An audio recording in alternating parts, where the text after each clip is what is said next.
All right, putting it on speaker view, pinning myself. I think I have all of I should make myself a checklist, but here we are. All right, so I would love to start with just, as I said before the recording started, I'm feeling a little bit jangled. So I feel like just for my own benefit, which then hopefully is for everyone else's benefit. Hello, Lisa. I'm wanting to start with just some centering grounding to maybe help me get my fuzz out of my head and the jangles a little bit out of my body, and whether or not they clear, at least show up as I am. So all of you also welcome to show up as you are, cameras on or off. It's kind of the standard protocols we've got of welcome to share your voice or your image. It'll be recorded in speaker view. And if you want to pause the recording so it's not for posterity at all, please just let me know. So as we begin, just finding a posture that's supportive enough. Bodies are not going to be perfectly supported all the time, but supported enough so that I can kind of open, kind of settle, but not go sleepy and sloppy and soggy. So I'm on a lovely exercise ball, so it's easy for me to just rock back and forth a little bit and side to side, but it's definitely feasible in any other position too, to just kind of come to that place where it's easy and balanced. I'm going to use some of those bilateral arm sweeps. Oh gosh, this one's just so super helpful for me. I can kind of feel like the jangles just running out the fingertips as I just send the arms, the one hand down the other arm. You can just notice whether this is calming or agitating for you and choose to continue or switch. Shaking out some of those extra bits of jangles. Shake however much of you wants to be shaken, and just at the rate and that's effective for you. For me, that was like helpful to shake it out. And then I'm just reminding myself that there is an element that's down below me.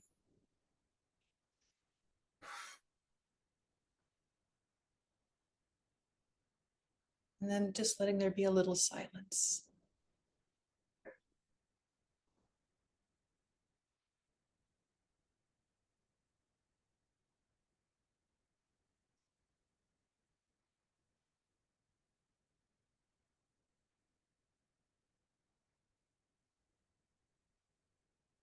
I find the silence together wonderful and supportive. That's because I know this is a trustworthy group, practitioners I know or am getting to know, love, feel connected with. And so the silence, we're going to talk about community today, and silence is one of those surprisingly supportive things in the right doses at the right times for the right purposes. And I feel like what we just did was definitely helpful for settling and also clearing some of the cobwebs. So thank you for letting me show up better with you. And welcome to, recalibrate yourself at any time during this practice phase. And please interrupt me, bring in ideas, questions, comments, experiences. Remember that if your camera is on, you will jump to the recording. If you want it off, turn it off. So this week, I tried to cram on Tuesday all of the suttas, and it was honestly just a fraction of the suttas, but all of the suttas that would start to indicate what is a wholesome community, one that's really supportive for each of us and the group. And then also some of the cases, because it's like, when I read, probably everyone here has not read the suttas, so I'm going to give just a little recap. The first ones were about harmony, and then kind of the balance between kind of a shallow community or a deeper community, a community that's just kind of backsliding, and one that's forward leading, a community that's supportive, one that's not. So it kind of did these comparisons in one of the suttas, but the first two were about qualities that make people want to be around you and grow a community with you. And then the last two suttas, I felt I needed to bring in for that balancing effect of sometimes there's someone in the community who's just not helping with that sense of harmony, that sense of support. And the right method for having a community in harmony is not just tolerate them in their behavior.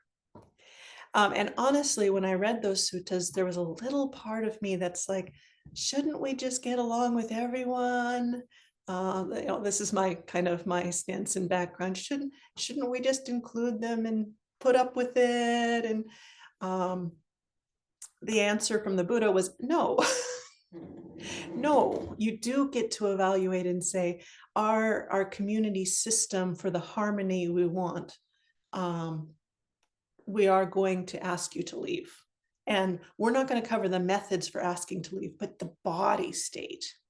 And what is interesting is the body state for being well in community is the same body state for saying, I'm sorry, this is not a good fit for you and for us, so you need to go.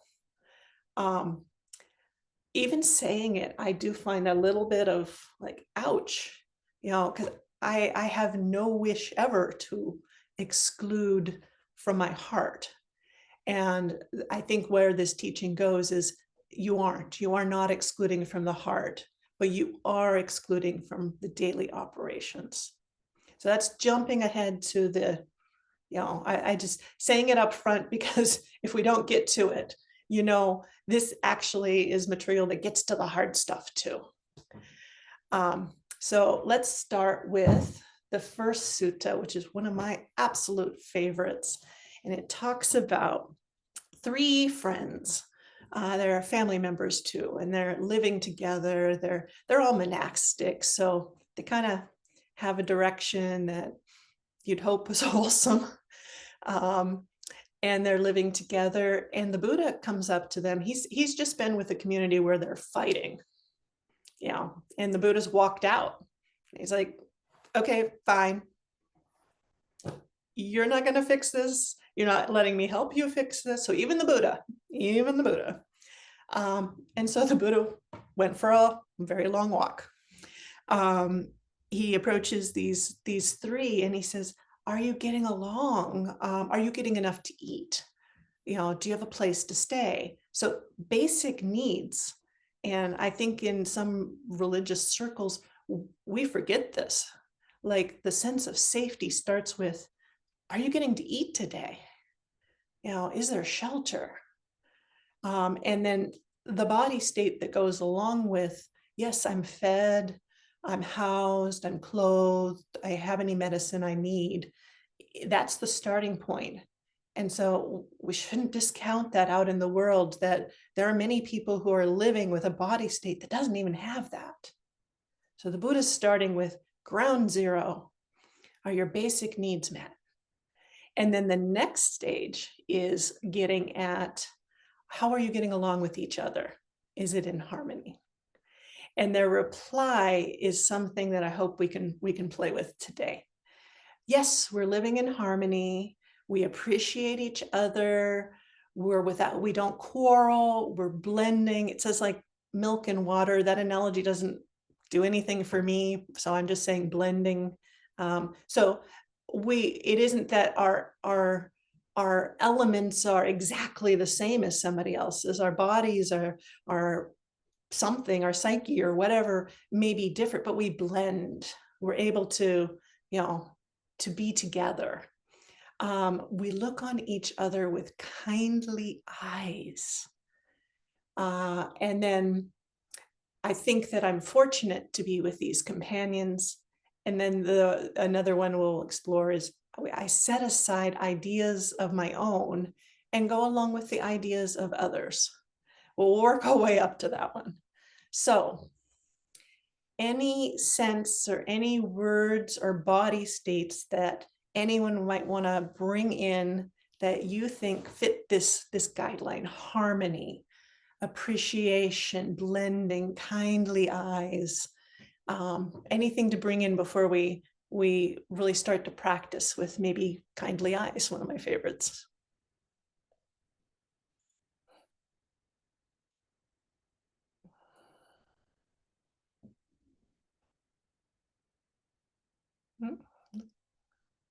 Kat, are you? No, okay, yeah. Kat's actually on Jenna's machine, so if you see the word, yeah. I'm pretending to be my wife.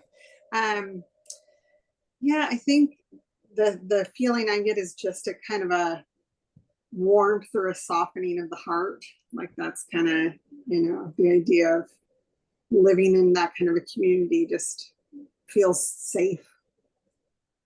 So a warmth here. Mm-hmm. Yeah. Yeah. Quentin. Hi. I am not familiar with this group. I'm new to it. So Welcome. thank you. Thank you. I do recall you saying, I'm assuming you're not the only monastic in the room. Is that true? No, today I'm the only monastic in the room. Okay. Ayasutita's been walking through, so there may be another moment. Oh, okay. Thank you. Thank you for sharing that. Thank you. I say that because I'm not familiar with the terrain and the territory and the energy in the space fully. So for me as a newcomer into this space, without going into a lot of explanation, I would say for me, I would want to center and ground from the very beginning. Mm-hmm. Yeah, that would be, and for me, it's because my background with energy centers begins with the earth, and the earth rises to the heart. And so centering and grounding, as well as a teacher we have in common and other teachers, for me, it kind of starts with that for me. Yes, absolutely. And I think both when Kat was talking about the warm heart and Quentin talking about the grounding, that earth, the support, it's like I find it's hard to really have an effective warm heart without that stability. Yeah, Kat's nodding. Yeah, that without that stability. Oh, is it true that I've been trying to get some tech help?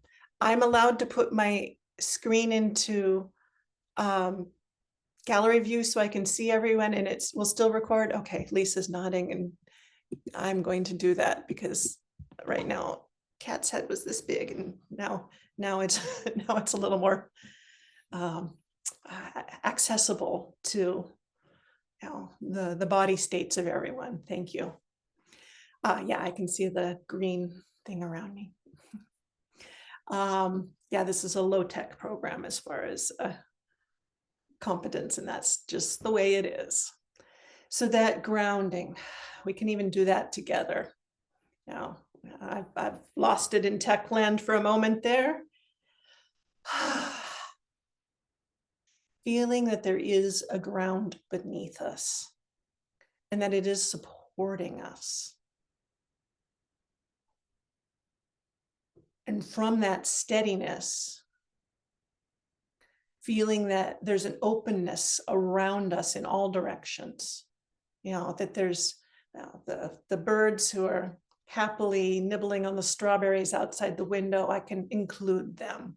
You know, the monastic at the other end of the hall, I can include them. My neighbors on each side, I can include them.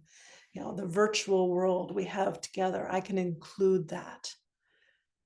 Grounded, open. And then what is it that I'm including with? It's that warm heart.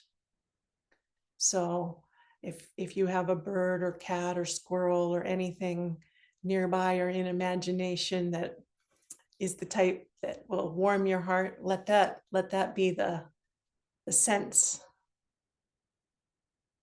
And that's the sense that through that openness, from the groundedness through the openness, the warm heart. And that is the quality that is welcoming. Now, if I'm just sitting, eyes closed, internal to my own body space, the room around me might still be welcoming, but I'm not in community with in the same way. So what we're talking about here is that day to day, flowing with each other, in harmony, blending. Ground, space, warm heart. And then we can try bringing it up to the eyes so that I'm looking with love. When I walk, when I get on the bus, when I walk through town, when I encounter, sometimes it's easier with strangers because I don't know their history. No, I have no real preconceived notion about that individual. I mean, I might have prejudice, I admit. I might make assumptions and things, but I'm really working to no, human person with cute dog, and they're on the street, and the kindly eyes is what meets that. Even if I come across a quarrel, which far too frequently happens, when I approach the quarrel, it's like these are people in a quarrel. Look on with kindly eyes and that grounded, open strength. So the kindly eyes. Does anyone notice in themselves sometimes the kindness only rises this far? Yeah. When the kindness and then maybe it encounters a false smile, and then what happened? Try the false smile. What happens to your eyes? Mine go a little bit vacant, like I don't really want to connect with anything that's out there. So when the warm heart, it's like don't like, it's not the thermometer shooting up. It's this warmth that slowly rises and creates the kindly eyes. Quentin, please. This is funny, not funny, but it reminds me of like mixed match subtitles. Like it's out of sync, and the person is speaking a different language, and their facial expression is behind whatever is being said. It reminds me of that when you were talking about the sense that full authenticity of the smile and the face are not meeting. It's like Yes. it just reminds me of that. Yeah.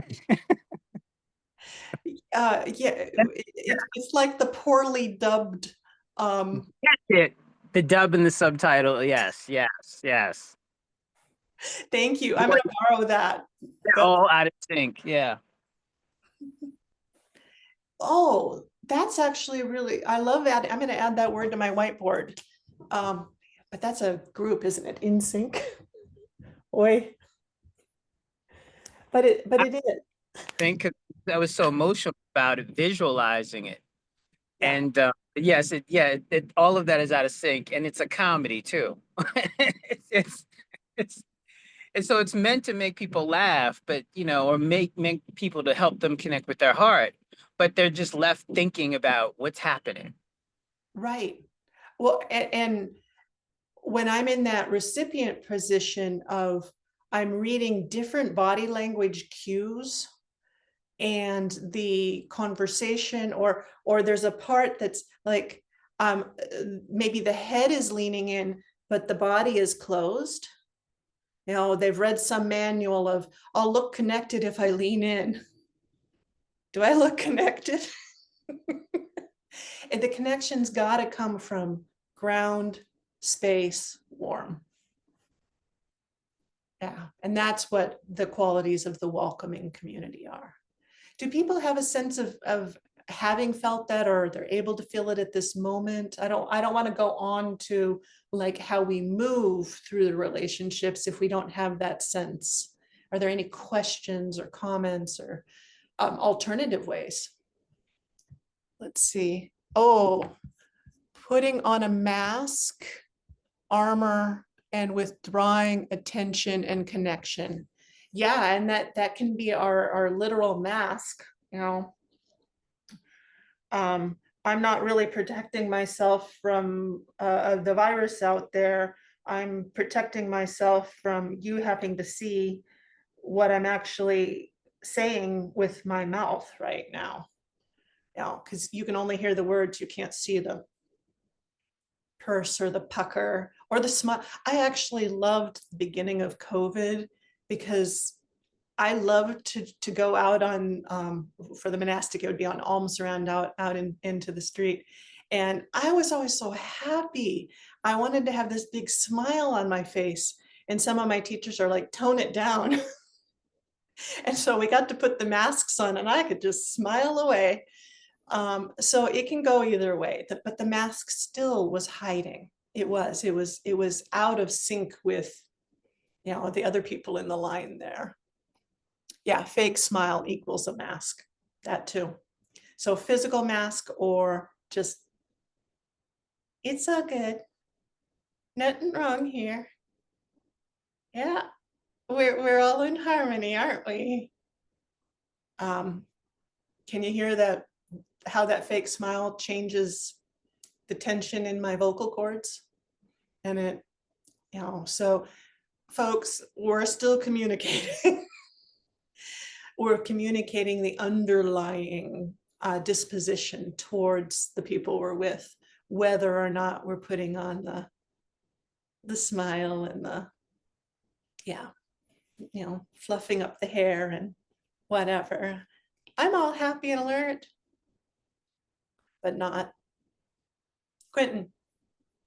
I'm not trying to interrupt, but what you just did is illustrative of what I was going to say, is that when you're demonstrating what is not authentic, you're being authentic. Right. So there's something in being inauthentic that is Buddha-like, that is still a part of Buddha nature. It's still genuine. It's like going in and showing someone rather than telling someone. So in a sense, you're showing us what is inauthentic, and yet in doing that, you're still revealing a part of who you are. Yes. The inauthentic part of me wants to be loved. Yes. But if I get a message that it's not good enough, then part of my mind will go into another performance.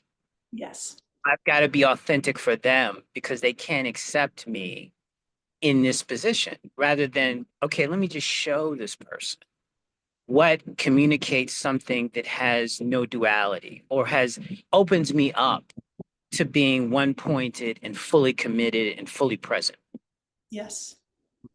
Yeah. with the body grounded and centered, opening spaciously. Mhm. Yes, to have a warm heart while taking on an affect that is performative. I have an example of that in the life I had with another monastic who they were working on complaining as kind of their go-to, you know, and so trying to move away from the complaining. And, you know, I have my own stuff that we work on too, but this is the example that fits this one. And so she was complaining about something and couldn't write the email that she was attempting to write while complaining. And I said, oh, can I complain for you so that you can write the email? It was just this one of those, offhanded, brilliant things that happened. Now, it could have gone terribly wrong, but like I said, she's aware and interested with this. And so I started to say, oh, wow, this is so hard. This is, but my heart was still warm. I think you can kind of tell there's that little quality. Oh, it's so hard to taking these on, trying to describe this. Wow, it's so much. And it's so hard. And so I'm walking around just trying to release this kind of, and she says, oh, I can't keep holding on to my complaint because I want to help you. And so she could see the body state, but without us losing any of our connectivity, our connection, our heart qualities. And it helped to kind of break up a patterning, see it, and then she wrote the email. And she's done the same. I'm saying this is not one directional. It's just this example. I was in that role. Others have experienced these kind of things in community or relationships, your job.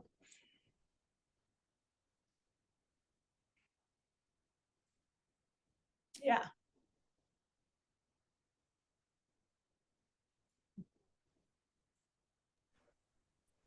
I think I've started trying to catch myself, but it's like people ask you how you are and you just automatic, like, well, maybe not everyone else does this. I automatically go to, oh, I'm good, thanks, even if things are not good.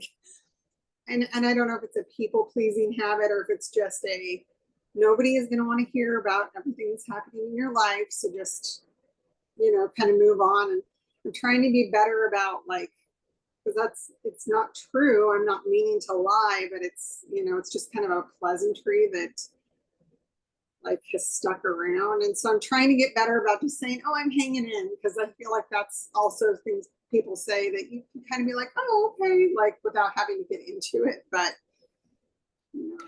did you notice in the two examples that were inauthentic where your voice register shifted? Mm-hmm.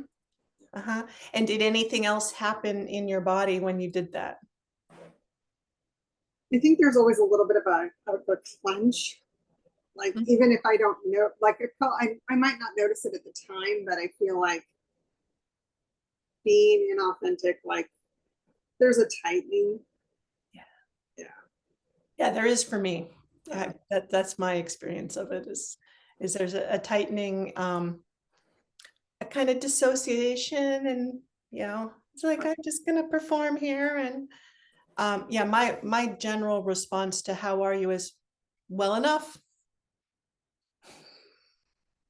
Well enough to be here right now and do this, and well enough. And a lot of people go, wow, what a great answer. Because it's an authentic answer that doesn't go into all the details that they maybe didn't want to have in the first place. And if they do, then they can ask. So you can have the drive-by relationships that are still authentic. All right. Are we ready to move on to about being in relationship with others, actually moving through space together?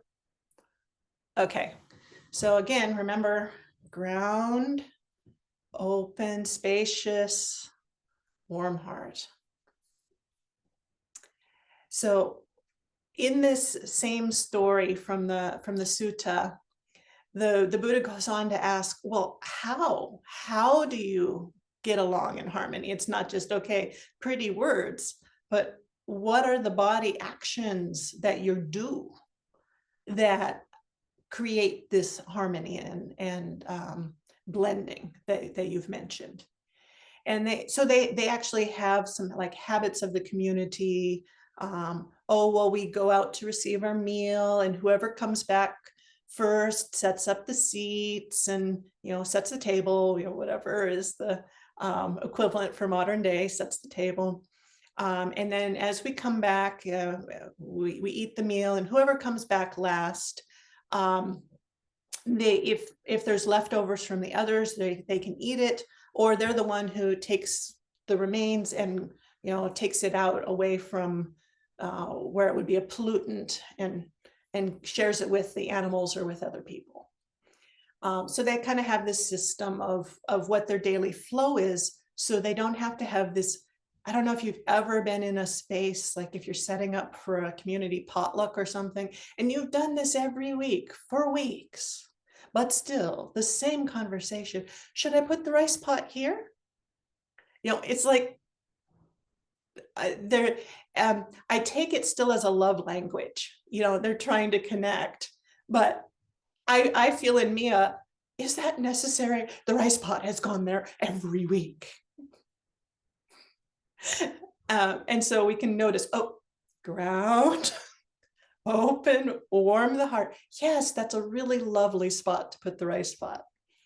So if you are in a community that tends to be verbal, maybe there are ways you can move it towards a quieting, but also notice that that's just some people's love language, and to try and stay spacious. But this community of 3 were really geared towards stilling and meditation and wanting to become enlightened.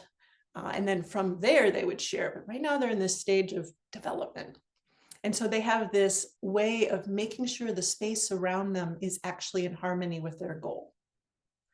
And then they say, so they do this, if something needs to be done and I don't have the skill or the capacity, that in that case, they were talking about refilling the water containers. And sometimes the big container to refill from is too heavy for one person. And so they would just, with a motion, I need some help. And then silently the other would come over, help, lift, pour. They just had kind of a sense of routine that was really supportive. I have been in that situation on a silent retreat or in a community that had been there long enough that it's just like somebody notices, oh, they could maybe use a hand. And then they come over, they help, they lift, they carry, and then they just kind of blend back into the rest of the room. And I feel like there is this really wonderful connection that happens. We've of the same purpose, we've done the task, and there was no extra in the mood. No, neither of us are drained, we're both nourished. This requires a level of safety, comfort, and trust.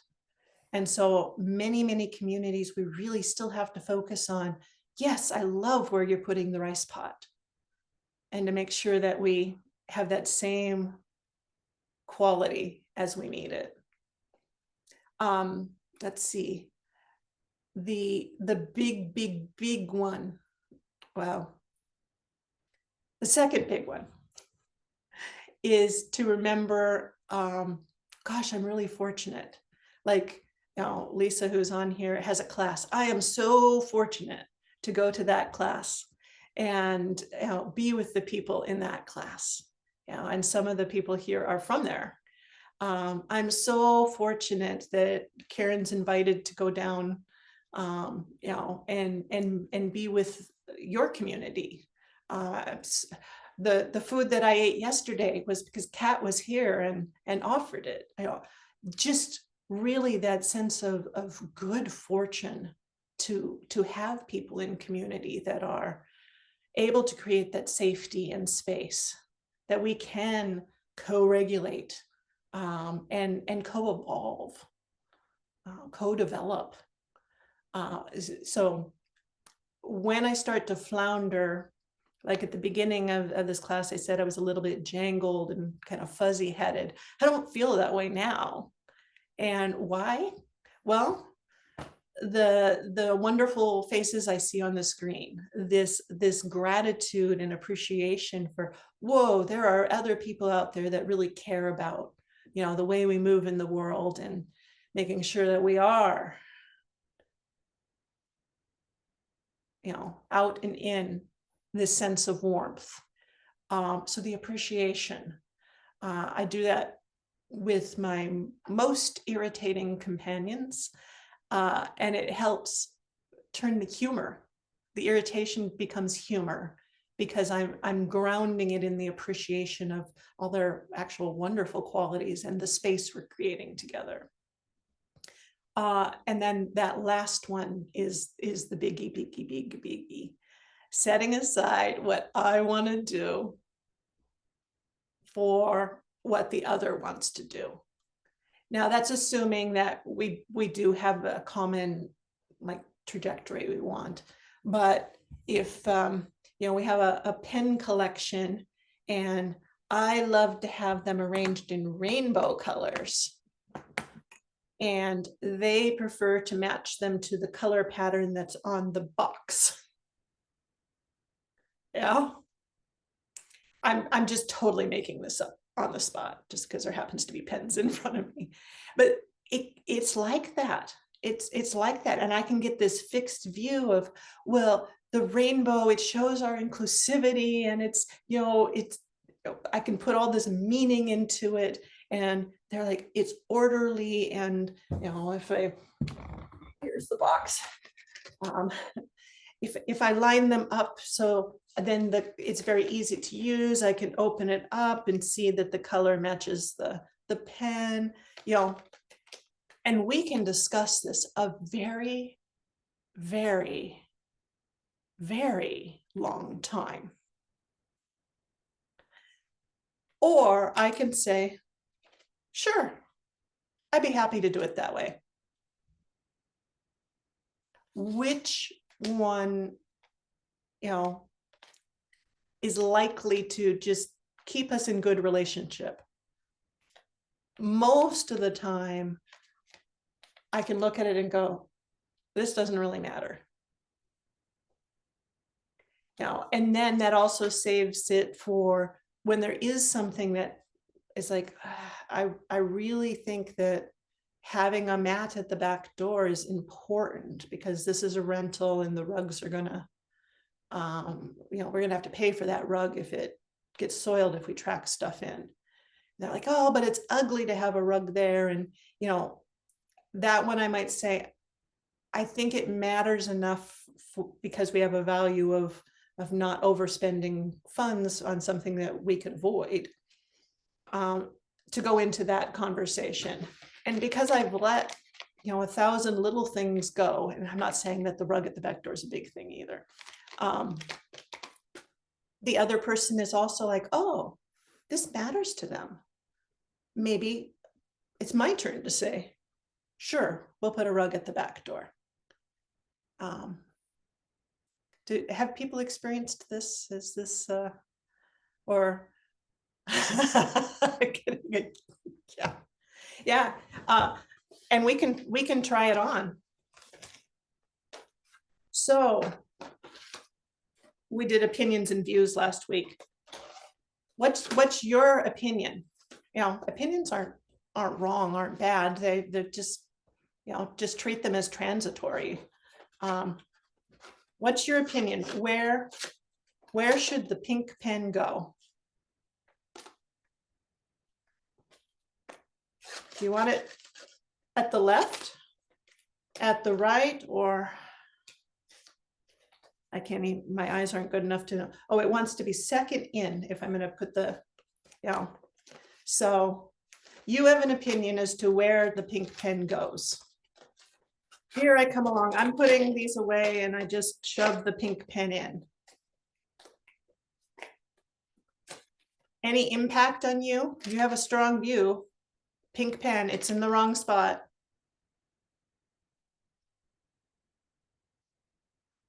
Anyone having any difficulty with where I placed the pink pen? Cat? Not currently, but I'm thinking on, you know, I think so much of our reactions to things is what has come before. Yeah. So if I'm having a bad day, that might just trigger something that otherwise would not matter at all to me. Yep, yep, clenched jaw, and I saw someone else kind of just pulling back a little bit, like, oh, the pen thing again, or really, we're working with pens. Yeah, so not really, and I encountered that last night after I'd been to physical therapy. I'd come back, I knew there was a program, I was going to be tech support. They changed the program a little bit, and there was a part of me like, do I really want to be here for this? And at another time, of course, I absolutely would. But at that moment, I'm like, I just really want to go lay down. That wouldn't be polite and appropriate. And I did exactly what we're talking about. Like, okay, I have an opinion. I would like to leave. I also have a value to be in this community. So ground, open, warm the heart. Now, the difference is that I knew I was depleted. So I didn't send the warmth out to the speaker, on Zoom, and I was aware of them. I had the kindly eyes just as a universal, but I kept the warmth here because I was the one that needed it. If I hadn't been on screen, I might have done this, just to bring me back in. It would have been a really nice moment for a butterfly hug. But what I did was very conscientiously say, okay, there's pain in the body. There's a consternation in opinion about whether I want to listen to this right now with these people. And although it's no, it's not such a strong no that I would go against my value of wanting to also be in communal space. Ground, open, warm the heart, and let it warm me. And allow the eyes to be soft, so the kindness coming from them was not a, tell me more. It was a, and here we are, and I'm here with you, and I am listening, and I'm keeping my resources here. So that is a way that we can both set aside the idea of where I'd rather have been at that moment, or where the pink pen belongs.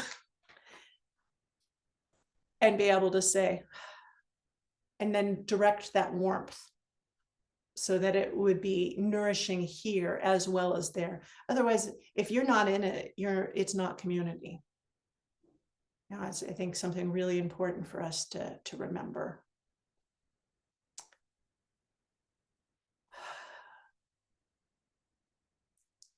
So I've done a lot of speaking. The other two areas, and we've done some of the body.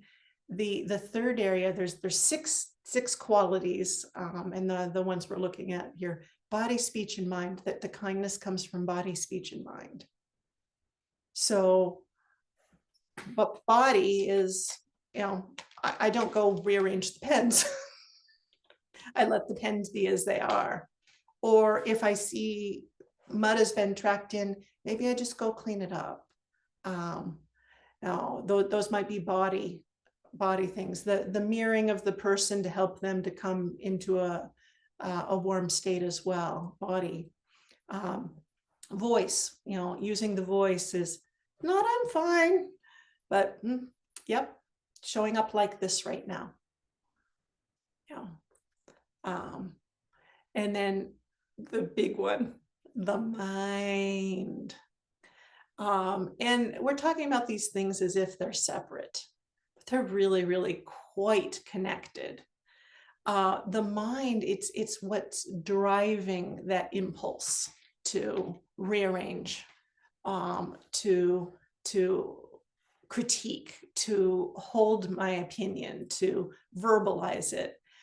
So the softening of the mind, so that there is that same grounded, spacious warmth in the mind. When that notion comes up of, there they go again, tracking in the mud, I'm feeling it here, but the verbal that's not out my mouth, but in my head, that's the one I first have to soften to.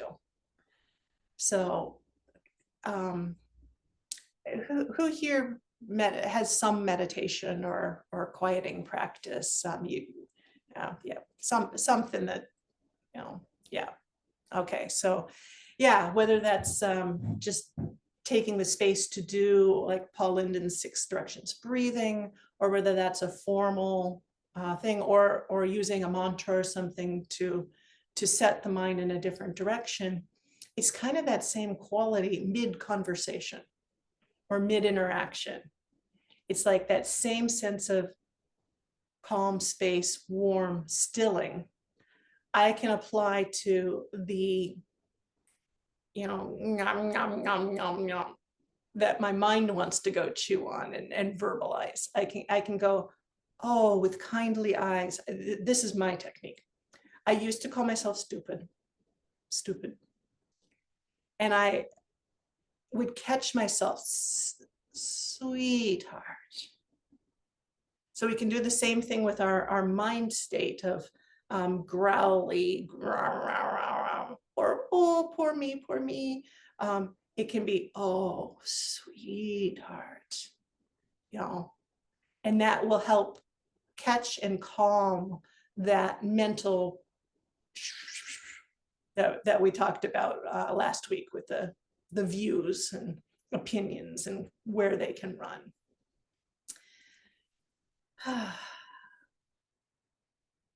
I still talked a lot, so anyone want to jump in? How is this applicable? Is it applicable? It's only good on this Zoom call, right?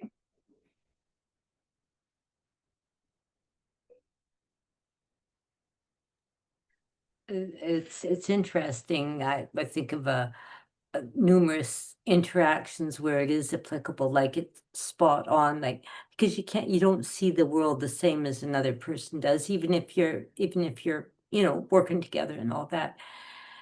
And it's applicable to every time that they're not seeing the world the way I see it. And it's a chance for me to, man, there's lots of chances to practice because it comes up all the time. We don't see the world the same. And so there, to practice that acceptance and softness, even though we don't see it the same. Oh, we can just practice that all over the place. I absolutely agree with you. We can practice this all over the place. In the mind, with the voice, in the body, in the communal body, the body of our community. So yes, I think you bring up also the point of going back to last week, the views, and holding the views. Now, it's not that there aren't good views to hold, it's how we're holding them that matters.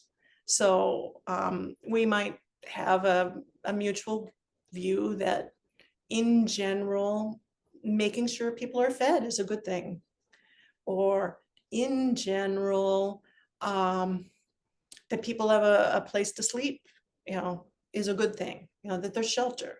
We might universally agree, or we may not. We might think, no, not all people need to have a place to stay. But you decide within your culture and your community whether that's a value you're going to hold together. And how you hold it, that's what we're talking about. How you hold it is what will make that community flow and blend and be in harmony. So if we have a particular value around the order of the ink pens, we've all agreed that rainbow ordering is the way to go for this community. Then as I lay them out on the counter to use them, it's kind of actually hard because this set doesn't have all the colors, but it's got some additional ones.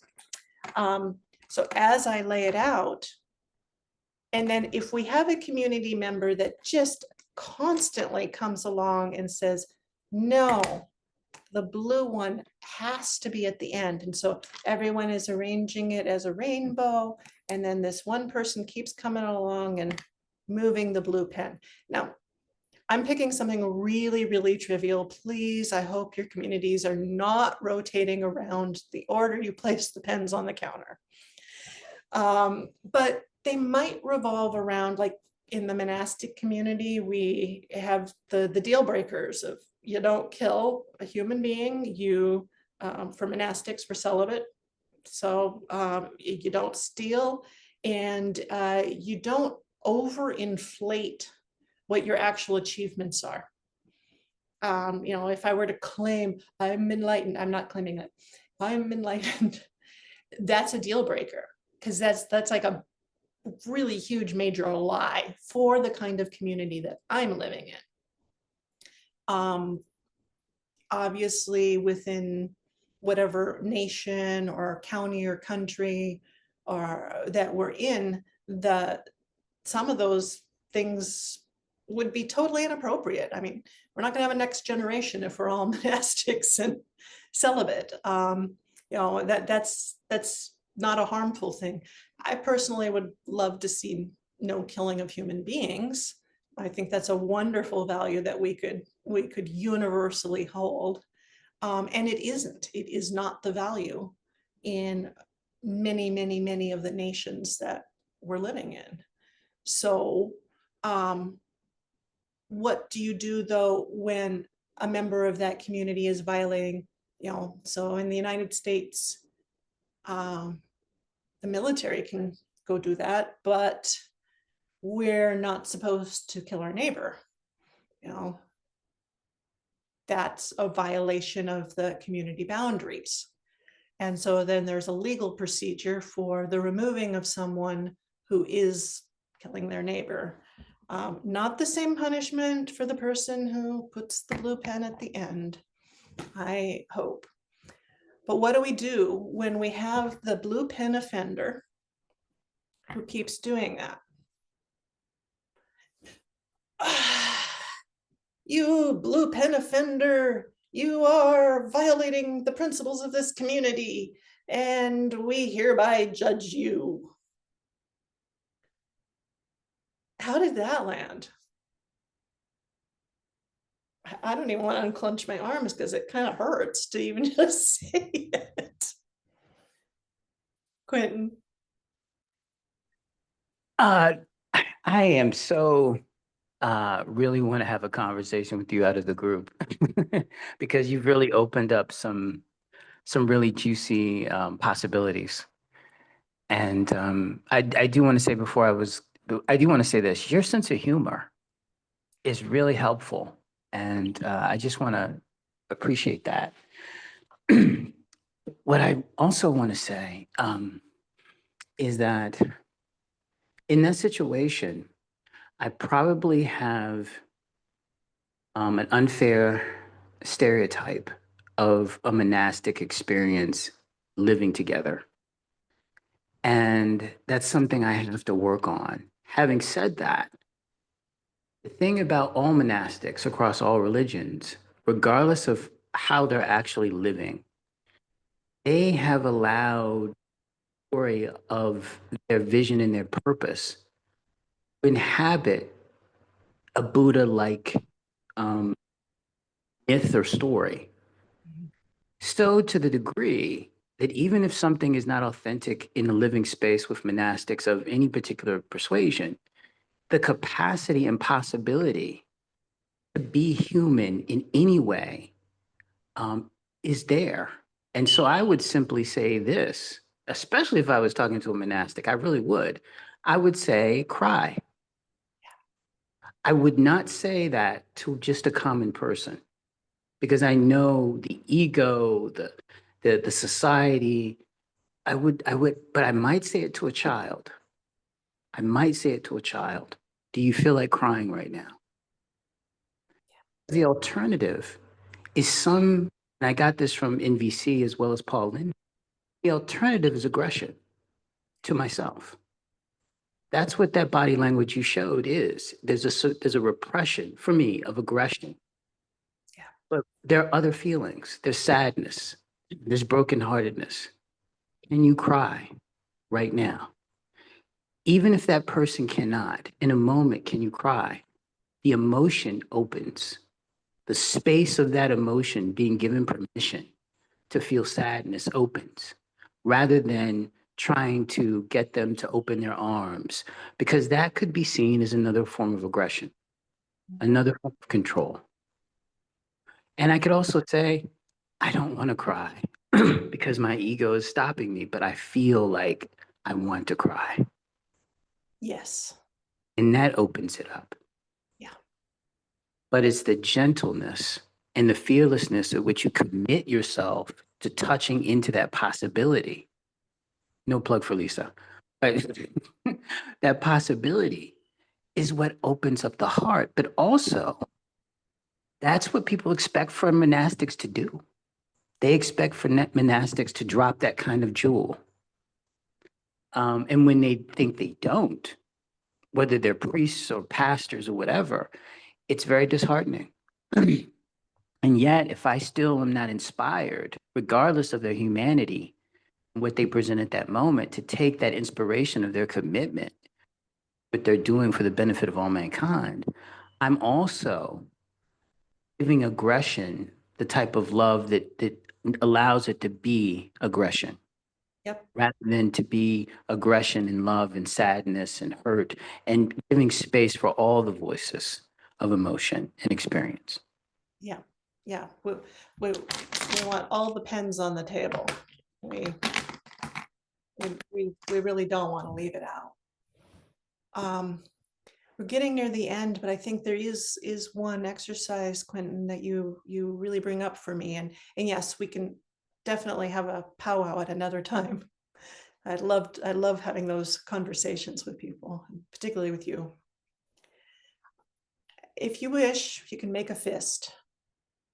You know, this is the holding of this. Whatever this is the tone that I have right now. Now, this tone is not okay for this community.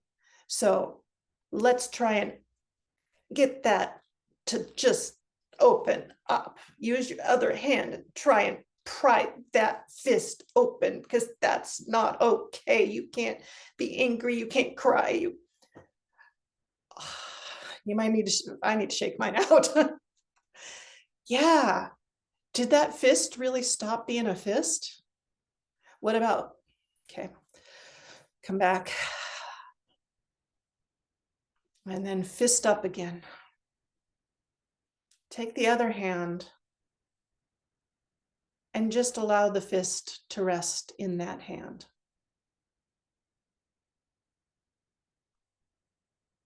Is anything happening to the fist as you try this?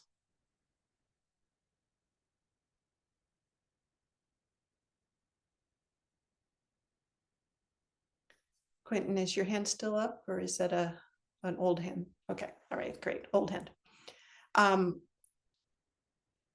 Softening, yeah.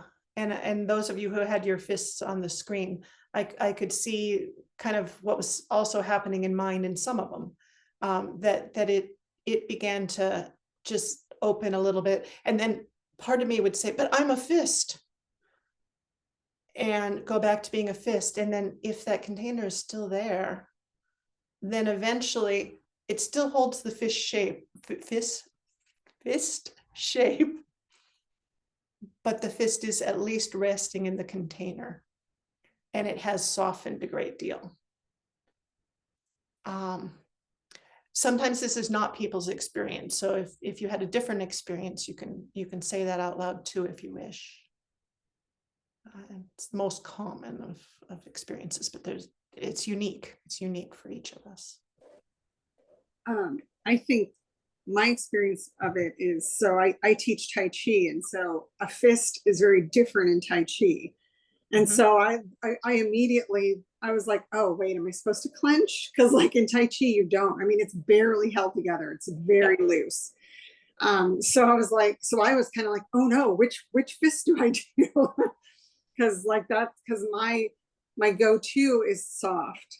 So, I mean, barely held together, you know, you can see the eye, it's very, very soft. So, Sadhu, that is what we're aiming for, is that you can have a view, an opinion, and it's soft enough, you know, it's got enough force to do what it needs to do, but if it's given some other direction, it's also easy to move into that. I don't know anyone else who did the clenching. My fist is a little bit, you know, constricted now, even afterwards. It's like there's a constriction, that sense of I was doing the tightening to myself. So yes, when we can hold our view, opinion, whatever it is, with enough softness that if something else comes along and says, oh, we need the palm of your hand now, it's easy to go to that. So that's probably enough for our recorded time. So let's just ground and open and warm. Looking with kindly eyes. I'm going to turn the recording off and we can go into continued conversation if you wish. Okay, we're back to that tech thing. Here we are.